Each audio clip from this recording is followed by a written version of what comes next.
Usually when we talk about a medical diagnosis, there's this expectation of precision, like engineering or And they're something. very binary. Exactly. You break your arm, the x-ray shows that jagged white line, and the doctor just points at it and says, there it is. That's the problem. It's clean. You identify the fracture, you set the bone. Yeah, but then you step into the world of international relations, specifically the historical and strategic landscape of the Middle East, and suddenly that X-ray machine is completely broken. Oh, yeah. You are looking at a diagnostic landscape that is entirely murky. Yeah. I mean, every single symptom has 3 different root causes, depending on who you ask. Right, and treating one issue immediately inflames another one.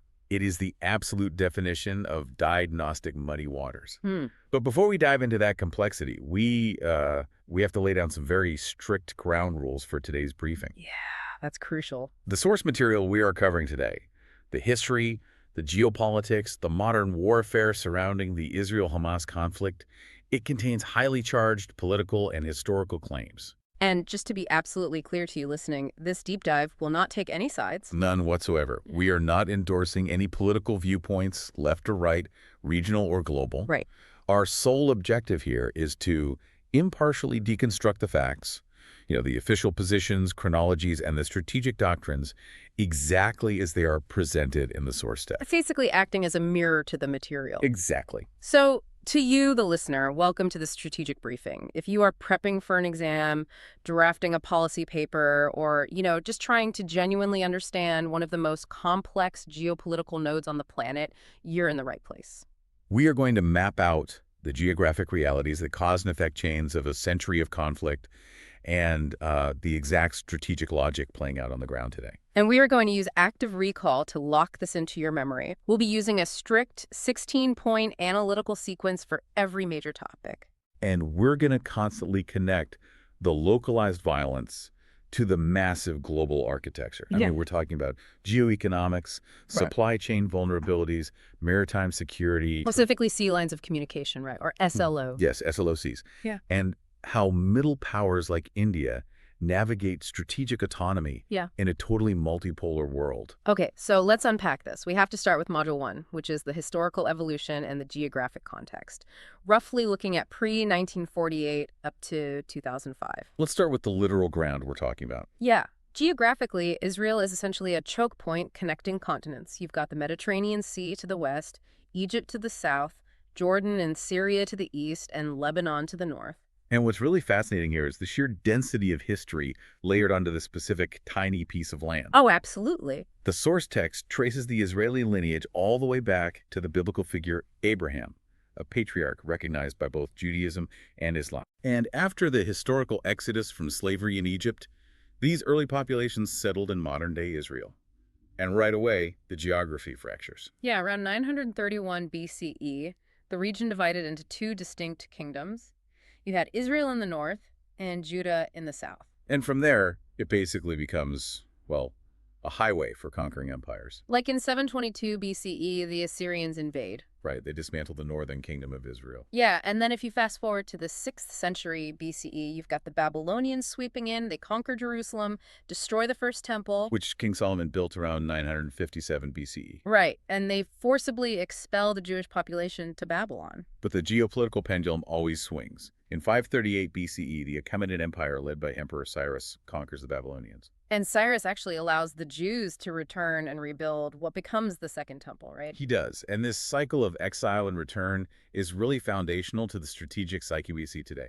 Which brings us to the Roman era. And here is where the mechanics of imperial control get truly brutal. Definitely. In 70 CE, the Romans destroy that Second Temple, crushing the First Jewish-Roman War. But it's what happens a few decades later that completely reshapes the region's identity. Yes, the 132 to 136 AD period. Right. The Roman Emperor Hadrian doesn't just put down a rebellion. He completely expels all Jews from Jerusalem. And then he engages in what we would call today psychological warfare, or a strategy of erasure. He officially renames the region of Judea to Syria-Palestina. It's a critical detail to understand. I mean, why did Hadrian do that? To wipe them off the map. Basically, by destroying the linguistic and geographic association of the Jewish people with Judea and forbidding the practice of their faith, Hadrian was aiming to entirely root out a nation that had inflicted incredibly heavy military casualties on the Roman Empire. So it wasn't just punishment, it was administrative erasure. Exactly. And following this, the region is ruled by a revolving door of empires for centuries. Persians, Greeks, Arabs, Crusaders, Mamluks. Which finally lands us in the Ottoman era, lasting from 1517 all the way to 1917. And we need to establish a demographic baseline here for you listening because the numbers are vital. Very important. In the 19th century, under Ottoman rule, the population of the region was roughly 87% Muslim, 10% Christian, and 3% Jewish. And historically speaking, they lived in relative administrative peace under the Ottoman system, didn't they? They did. If you looked at Jerusalem specifically, the population was roughly split into thirds among the three major Abrahamic faiths. So how do we get from that relative demographic stability under the Ottomans to the violent friction of the 20th century? Like, what was the actual trigger event here? The trigger is the utter collision of promises made during World War I. This is the Mandate era. Ah, right. The British Empire, frankly out of wartime desperation and imperial hubris, made three completely contradictory geopolitical agreements regarding the exact same territory. Okay, let's break these down because this is where the modern disaster really begins. First, in 1915, you have the Hussein-McMahon Correspondence. The British promised the ruler of Mecca, Sharif Hussein, that he would rule over an independent Arab state. Which implicitly included Palestine. Right, if he successfully led an Arab revolt against the Ottoman Empire. Mm. And he held up his end of the bargain. But at the exact same time, the British are making a different deal. Yes. Second, in 1916, the British make a highly classified deal with the French and the Russians, the infamous Sykes-Picot Agreement. Oh, wow. Yeah, they agree to carve up the post-war Middle East into spheres of influence, explicitly keeping Palestine under British control, not Arab control. And then comes the third promise. Right. Finally, in 1917, the British government issues the Balfour Declaration. And that was public, right? Yes, a public statement promising the establishment of a national home for the Jewish people in Palestine, largely aimed at securing global Jewish support and financial backing for the Allied war effort. It's like a landlord signing 3 different exclusive deeds to the exact same piece of land, handing them to 3 different families, and then walking away expecting them to sort it out. That is precisely the mechanism of the conflict. The British established a colony known as Mandatory Palestine under a League of Nations mandate.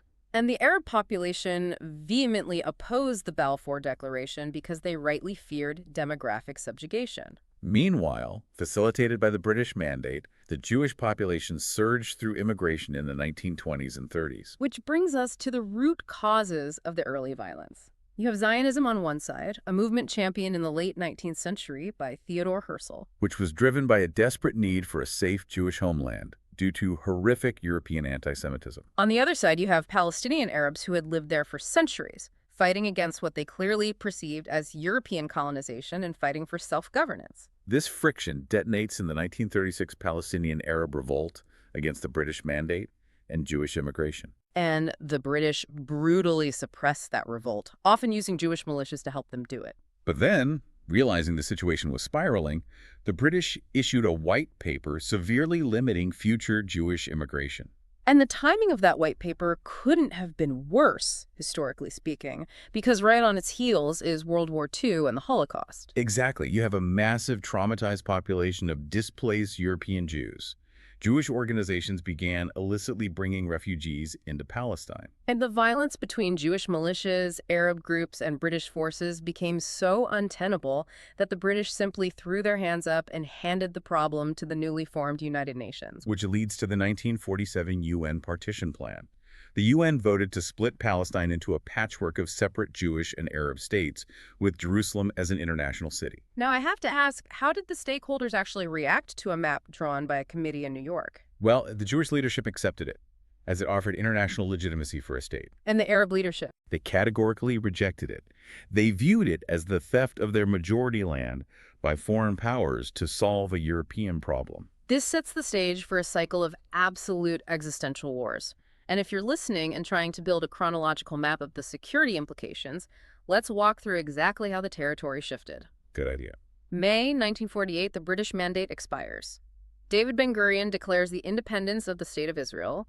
Literally the next day, the 1948 Arab-Israeli War begins. Right. Egypt, Iraq, Syria, Lebanon, and Jordan immediately invade the new state. But the outcome wasn't what the Arab coalition expected at all. Not at all. Israel not only survived, but their military forces pushed back and ended up capturing significantly more territory than the UN partition plan had originally allotted them. So what happens to the remaining territory? The West Bank was taken over by Jordan. The Gaza Strip was occupied by Egypt. And the human cost was staggering, wasn't it? Over 700,000 Palestinian Arabs fled or were violently expelled from their homes, becoming stateless refugees. Palestinians refer to this as the Nakba, which translates to the catastrophe. And that permanently fractured the regional demographics. But it didn't end there. No. The geopolitical implications of these shifting borders turned neighboring states into heavily militarized frontline actors. In 1956, you have the Suez Crisis. Egypt's President Nasser nationalizes the Suez Canal, threatening European trade. Israel, in a secret pact with the UK and France, invades the Sinai Peninsula. But the most territorially transformative conflict is the 1967 Six-Day War.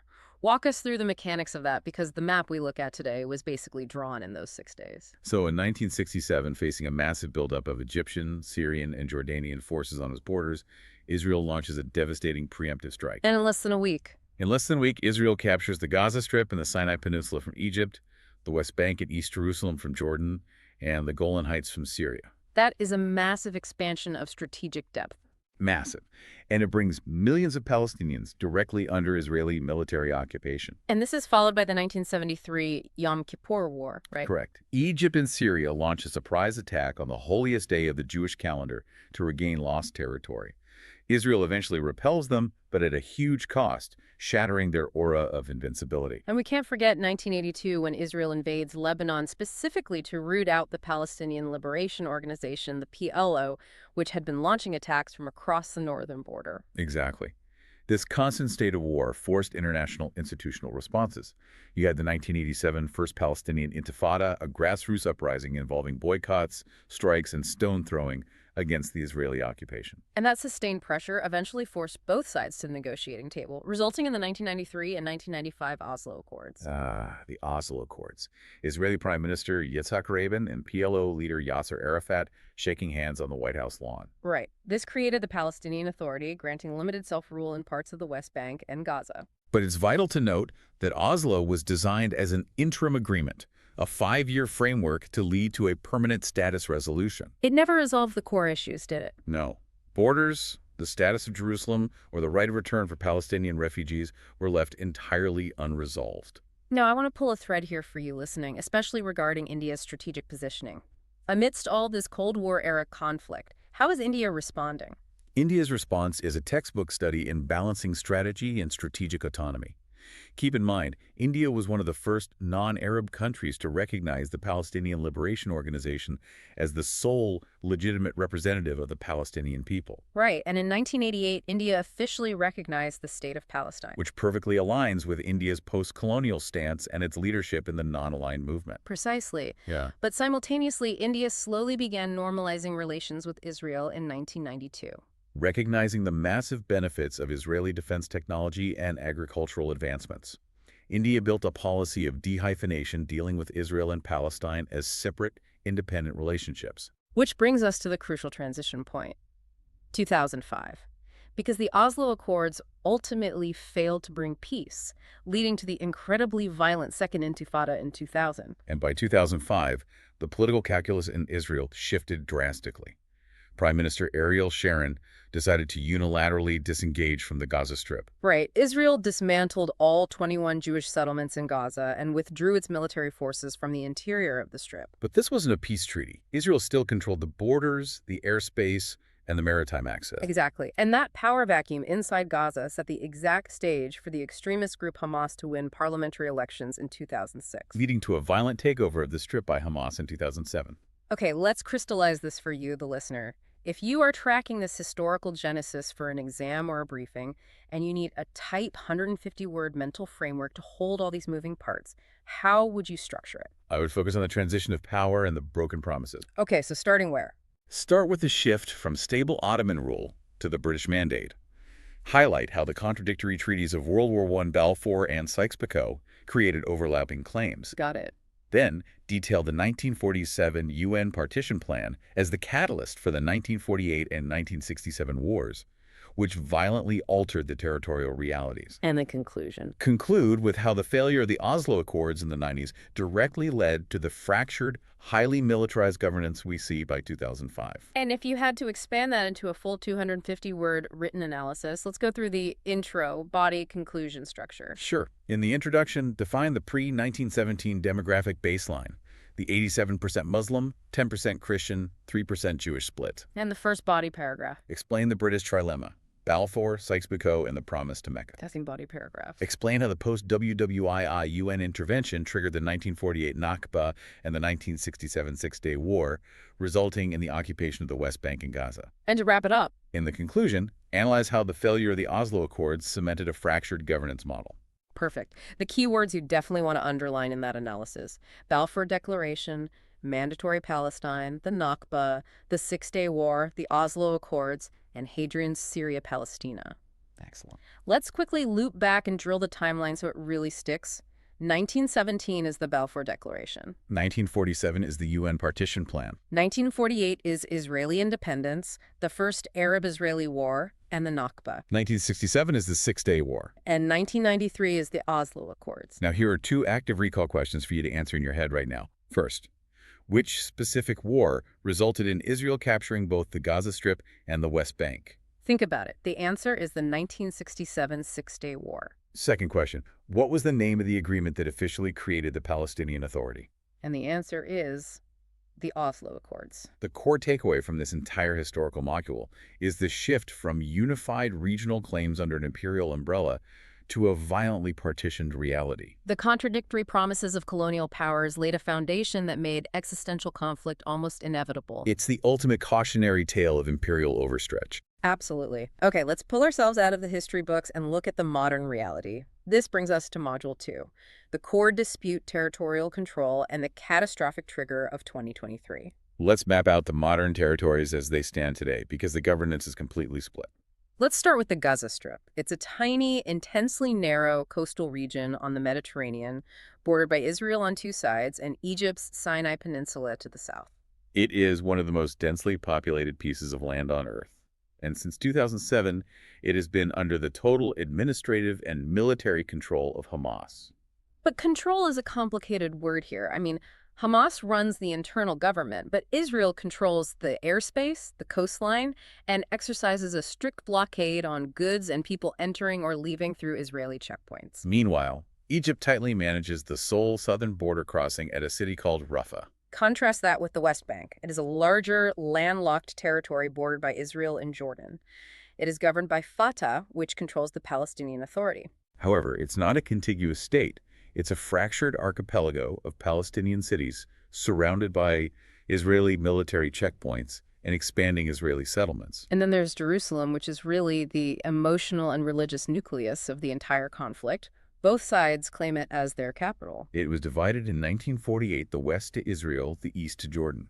But during that 1967 Six-Day War we just discussed, Israel captured East Jerusalem. And they didn't just capture it, they functionally annexed it. In 1980, the Israeli Knesset passed the Jerusalem Law, officially declaring the complete and united city of Jerusalem as the capital of Israel. But the international community largely doesn't recognize that annexation, right? Because East Jerusalem contains the Old City, which is sacred ground to three major global faiths. Exactly. For Judaism, it was the historic capital of King David's kingdom, the site of the First and Second Temples, and today houses the Western Wall. And for Islam, it is their third holiest city. It contains the Al-Aqsa Mosque and the Dome of the Rock, situated on a raised plateau known as Haram al-Sharif, which Jews refer to as the Temple Mount.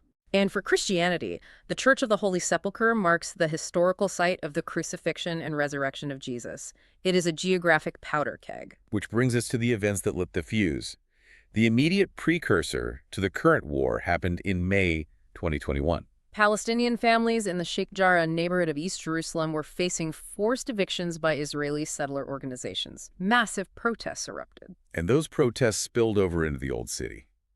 On May 7, 2021, Israeli police, responding to protesters, stormed the Al-Aqsa Mosque compound during the holy month of Ramadan. And Hamas, viewing itself as the defender of Jerusalem, responded by firing rockets from Gaza, leading to an 11-day war. That was the precursor.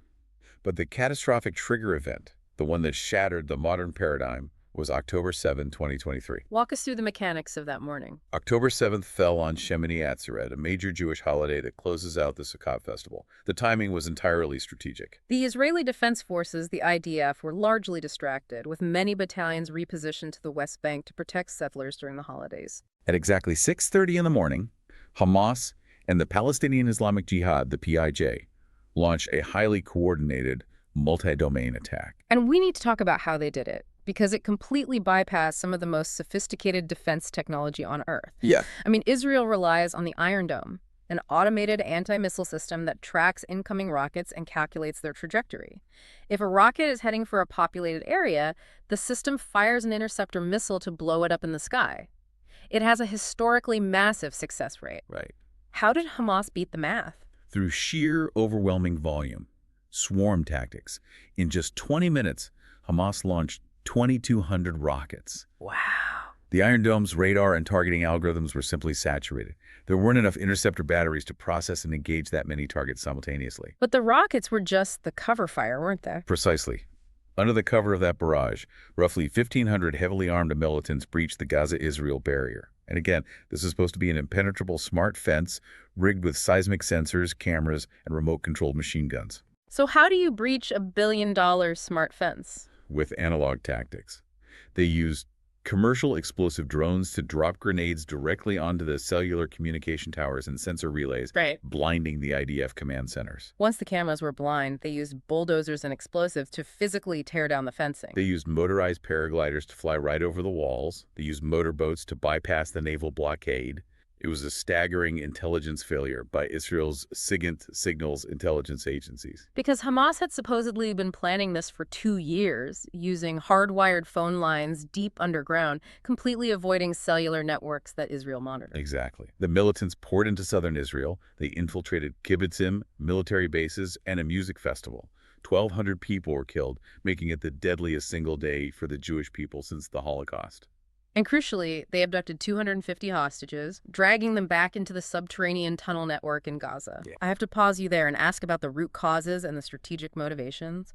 Hamas stated they did this in retaliation for the 2021 Al-Aqsa violence and ongoing Israeli raids in the West Bank. Right. But geopolitically, what was the bigger play?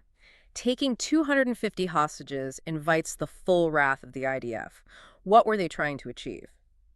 The primary strategic goal was shattering the momentum of Arab-Israeli normalization.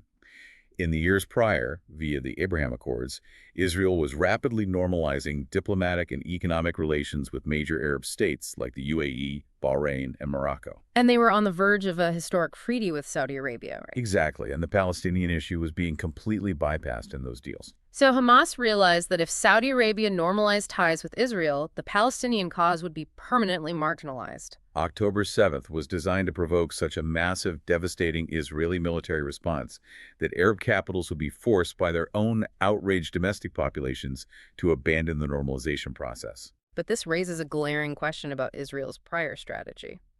If Hamas is a sworn enemy dedicated to Israel's destruction, why do analysts and historians point out that the Israeli government, particularly under Benjamin Netanyahu, actually allowed funds to reach Hamas for years?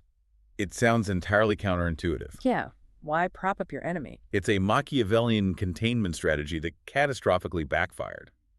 Since Hamas took over Gaza in 2007, Israel's underlying policy was to keep the Palestinian leadership divided. Oh.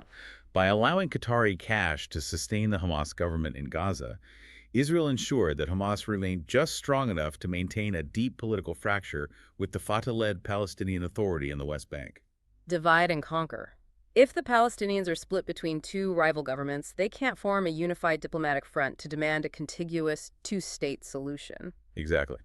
The Israeli government could point to the split and say, we have no unified partner for peace, allowing them to manage the conflict rather than solve it. But October 7th was the bloody collapse of that containment doctrine. It was.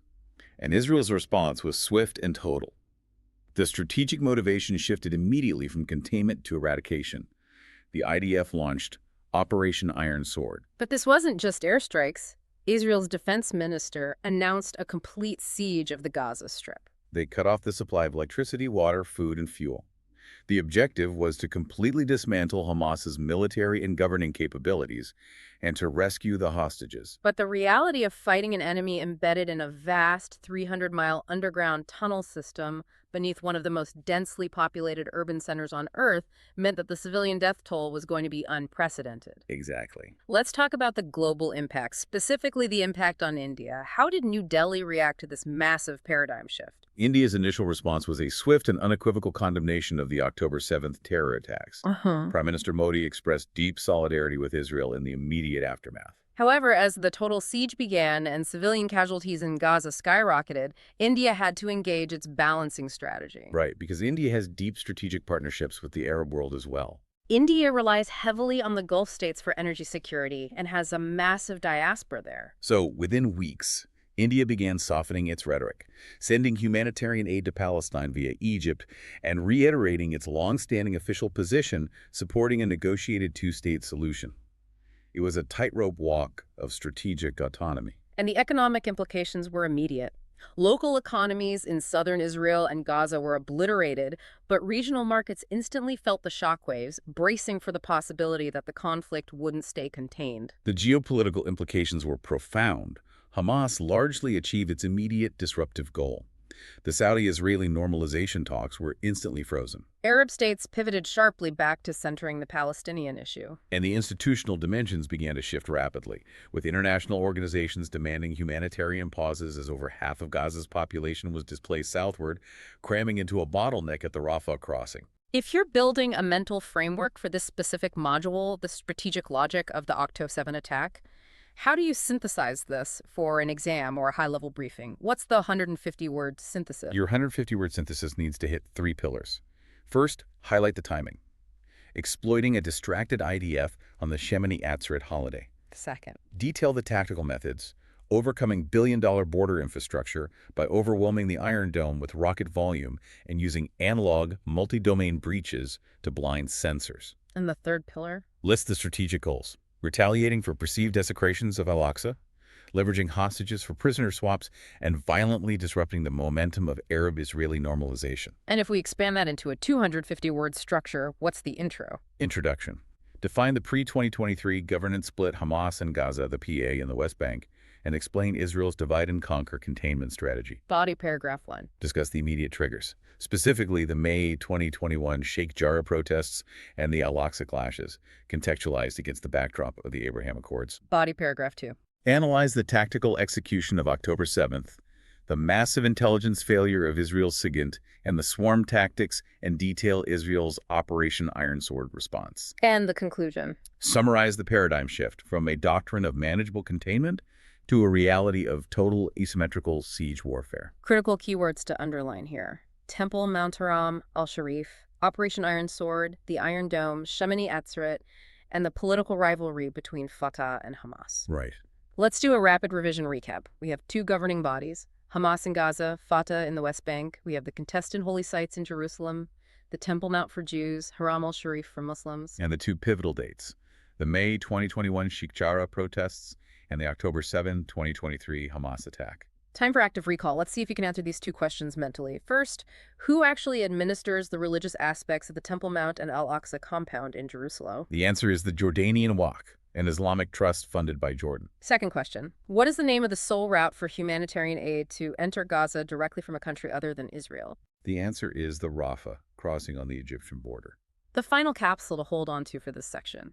October 7th wasn't just a terror attack, it was the complete catastrophic failure of Israel's long-term containment strategy. It transitioned a deeply entrenched political stalemate into a state of total war, shattering global assumptions about the infallibility of smart border technology. And crucially, it ensured that the conflict could no longer be ignored by the international community. Which naturally leads us to the terrifying question: what happens when a localized war refuses to stay localized? That brings us to Module 3, the multi-front war and geopolitical escalation.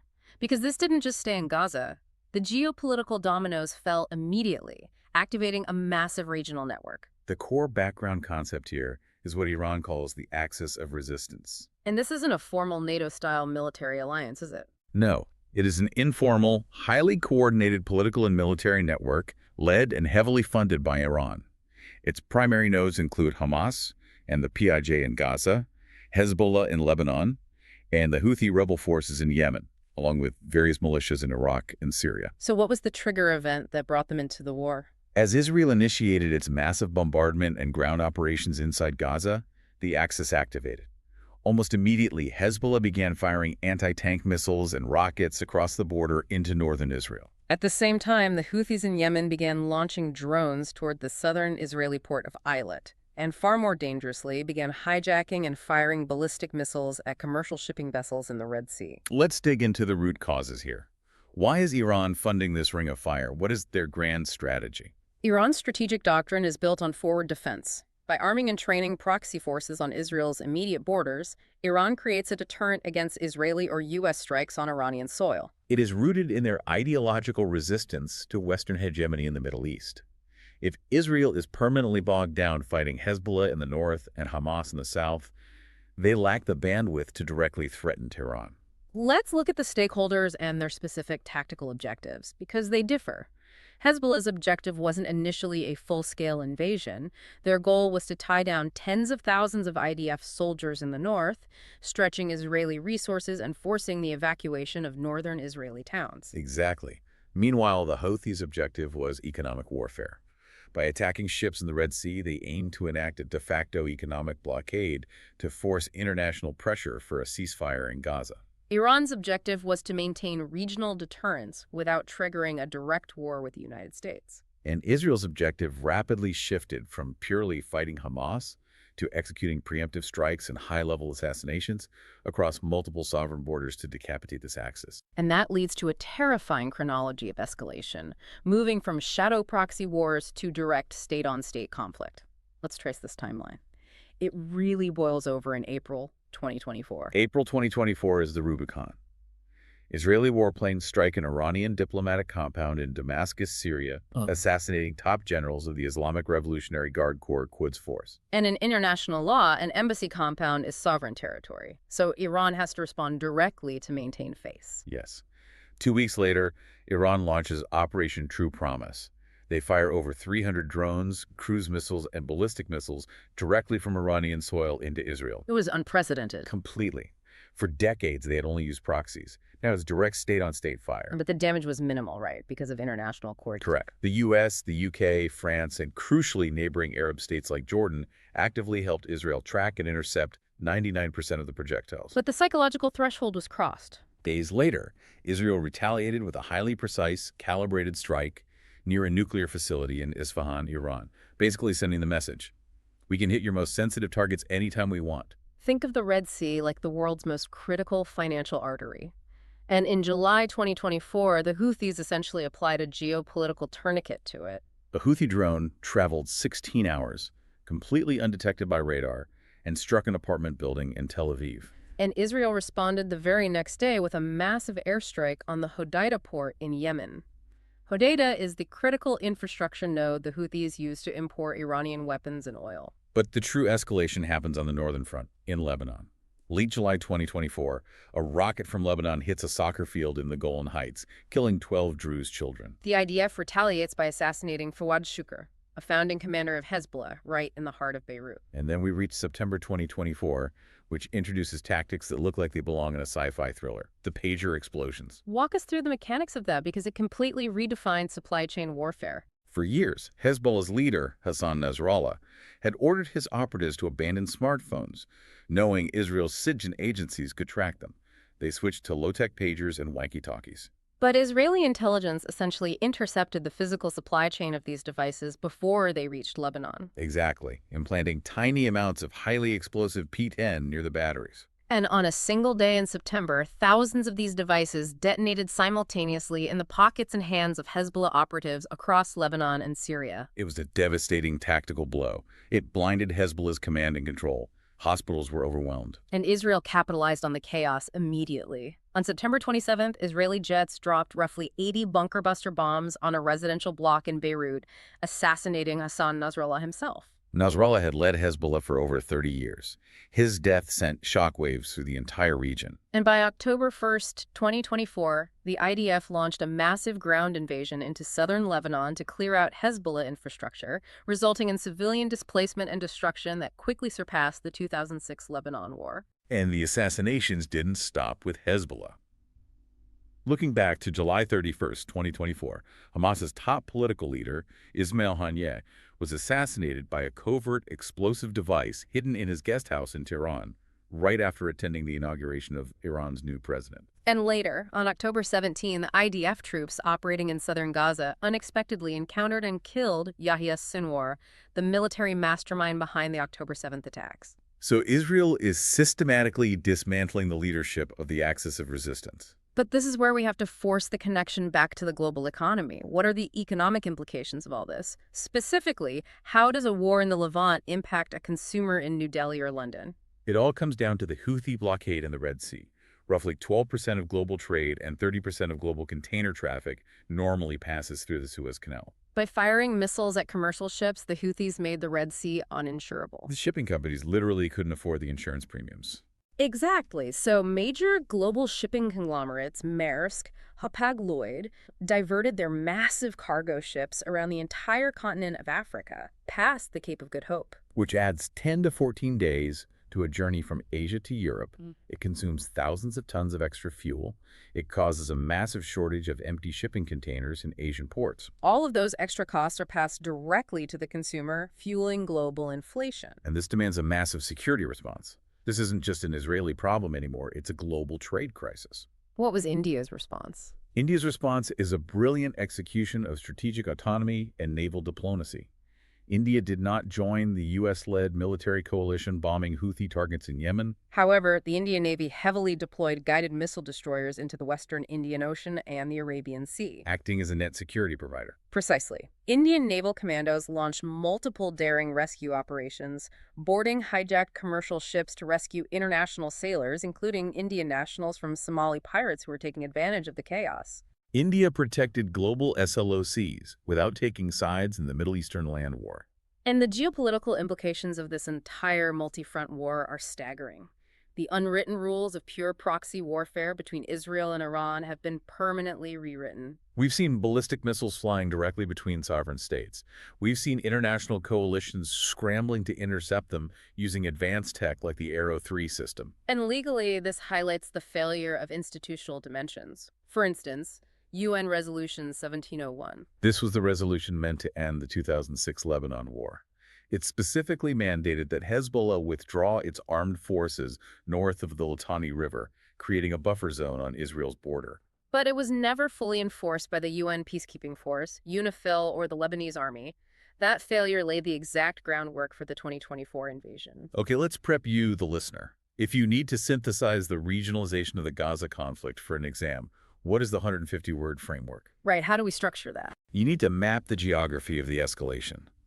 Detail the activation of the axis of resistance, focusing on specific flashpoints. So for Lebanon?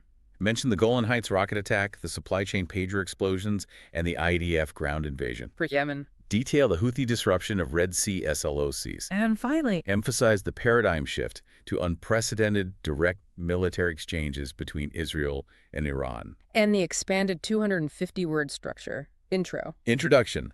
Define the axis of resistance and explain the strategic shift from a localized Gaza conflict to a multi-front regional war. Body paragraph 1. Analyze the Northern Front Hezbollah's escalation, the decapitation strike on Nasrallah, and the failure of UN Resolution 1701 leading to the Lebanon invasion. Body paragraph 2. Analyze the Red Sea front, the Houthi drone strike on Tel Aviv, the Israeli retaliation on the Hodeidah port, and the massive inflationary impact on global supply chains via Cape of Good Hope rerouting. Body paragraph 3. Detail the direct confrontation, the Damascus embassy strike, the Iranian drone and missile barrages, and Israel's Isfahan retaliation. And the conclusion. Summarize the grave vulnerabilities this exposed in global energy security and maritime trade. Your key administrative terms to underline. Axis of resistance, SLOCs, Hodeidah port, Isfahan, the Arrow 3 system, and UN Resolution 1701. Let's do a rapid revision on the decapitation strikes because the timeline is crucial. July 30th, 2024.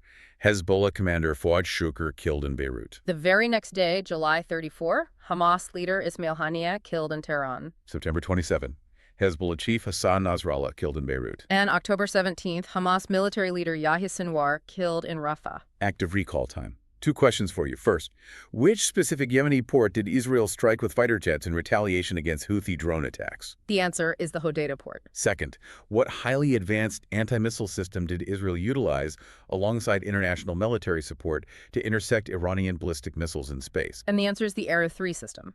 The essential economic linkage to take away from Module 3 is this. A localized territorial dispute over a few dozen miles of land in the Levant rapidly cascaded into a global supply chain crisis via maritime choke points. It forced nations thousands of miles away, like India, to project hard naval power just to keep the lights on and trade flowing. Geopolitics and geoeconomics are intrinsically, inextricably linked. Take a deep breath, listener. We are moving into our final stretch, Module 4.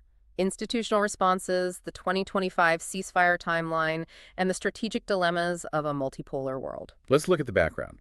In the immediate aftermath of October 7, the global diplomatic reaction was largely unified in its condemnation of Hamas. But as the war ground into 2024 and 2025, the narrative shifted dramatically. The immense scale of the humanitarian crisis in Gaza became impossible for the international community to ignore. The tipping point, the real trigger event for institutional pressure, was Israel's decision to invade the southern city of Rafah in May 2024. Right, because earlier in the war, Israel had told Palestinian civilians to evacuate south to Rafah for safety. By May, over 1 million displaced people were living in tents there. Invading that specific space triggered massive global backlash. Exactly. The root causes of this pressure were manifold. You had obligations under international humanitarian law regarding proportionality. You had massive domestic political pressures in Western capitals. Think of the uncommitted voter movement in the United States. And you had massive student protests exploding at universities globally. Which tragically also saw a deeply disturbing concurrent rise in anti-Semitism, Islamophobia, and anti-Arab racism worldwide. The conflict fractured civil society globally. So who are the institutional stakeholders trying to reel this in? You have international legal bodies, the UN Security Council, the International Court of Justice, the ICJ, and the International Criminal Court, the ICC. You have BRICS nations, particularly South Africa, utilizing these courts. And you have the mediators, Qatar and Egypt communicating with Hamas, and the United States desperately trying to forge a ceasefire framework. The strategic motivation for everyone outside of the combatants was finding a diplomatic off-ramp to prevent a complete regional meltdown. But let's bring this back to India's strategic dilemma. The impact on India here is multi-layered. Let's start with the human element, the diaspora. There are over 9 million Indian expatriates living and working in the Gulf region. Any expansion of a regional war directly threatens their lives and livelihoods. Early in the conflict, India launched Operation Ajay to evacuate its citizens from Israel. They also had to safely relocate Indian UNIFIL peacekeeping troops stationed in southern Lebanon to Beirut as the ground invasion began.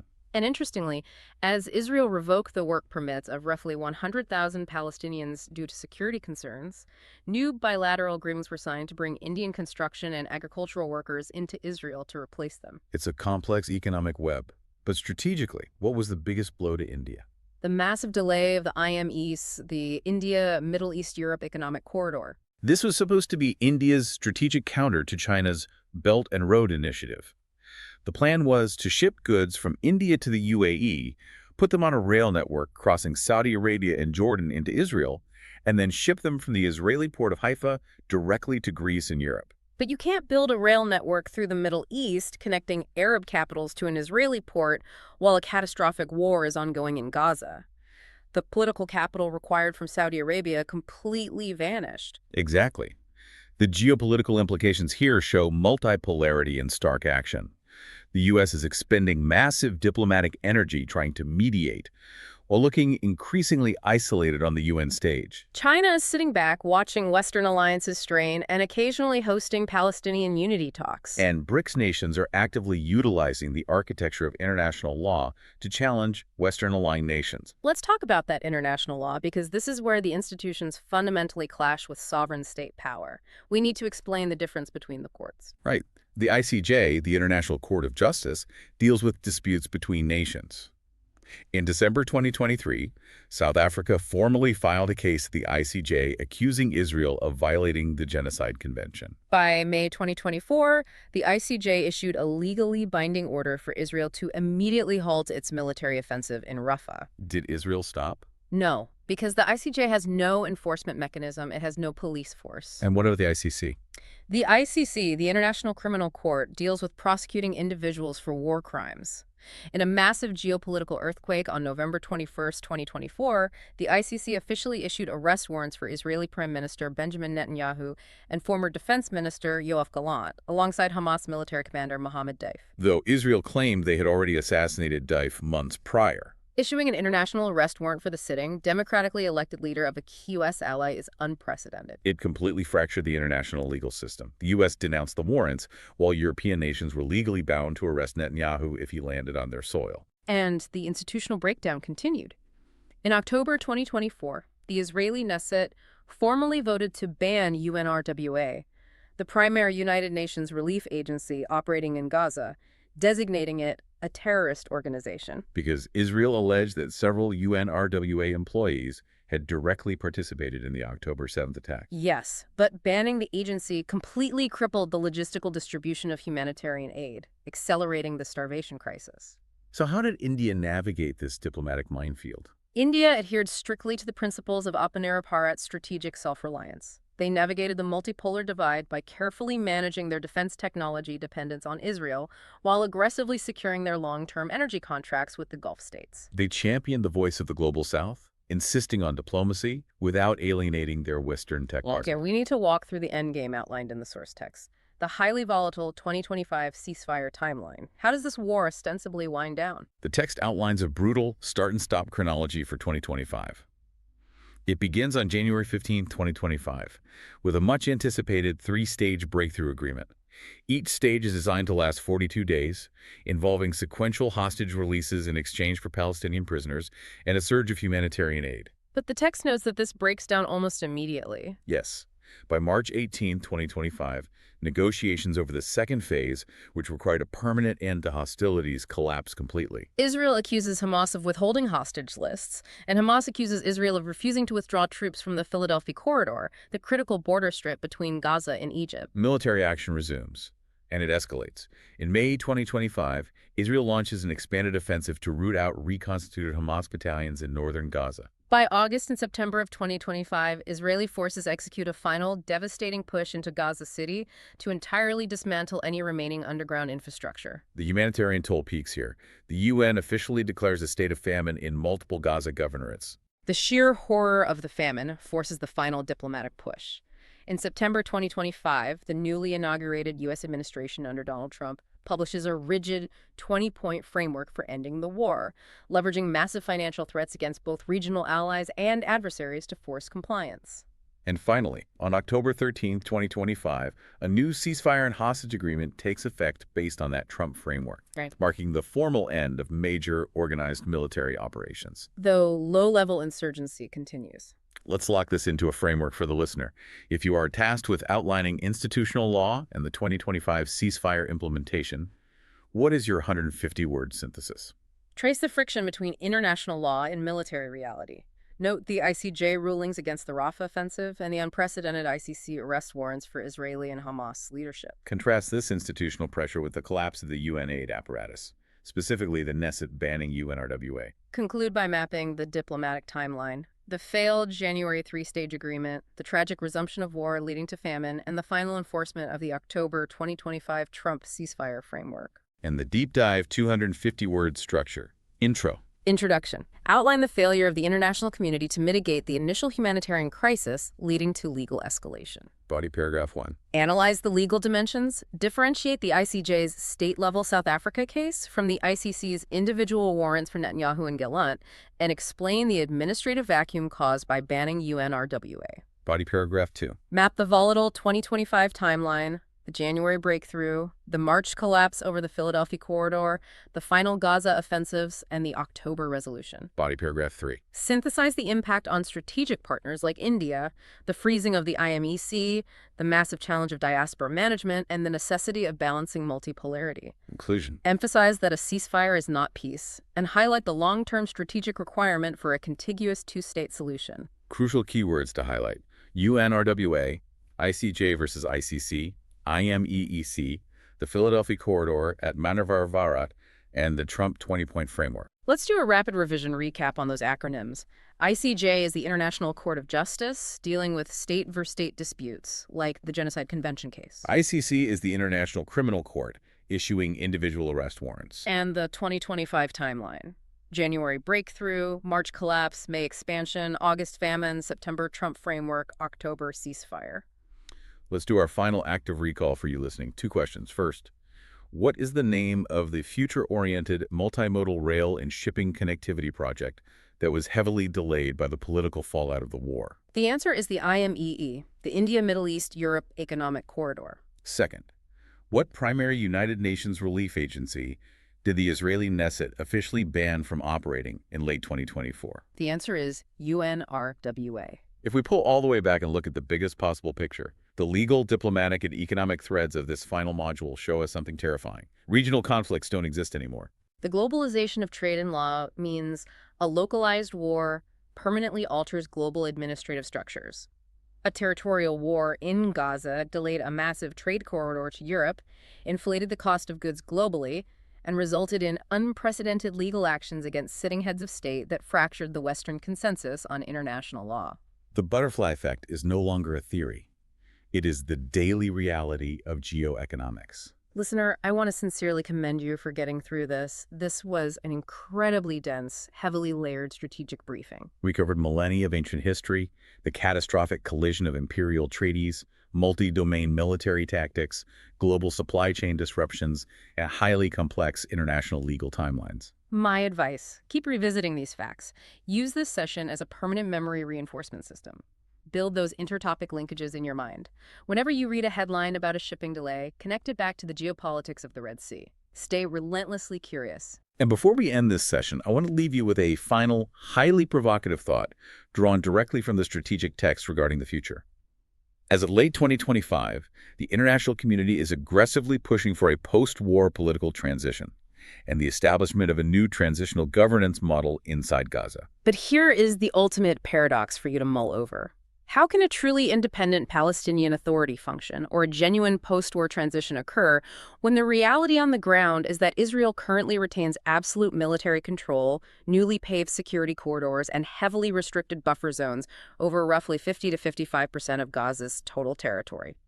A diagnostic X-ray might show the bones of a ceasefire, but the geopolitical reality is still fundamentally broken. Keep analyzing the muddy waters. Until next time.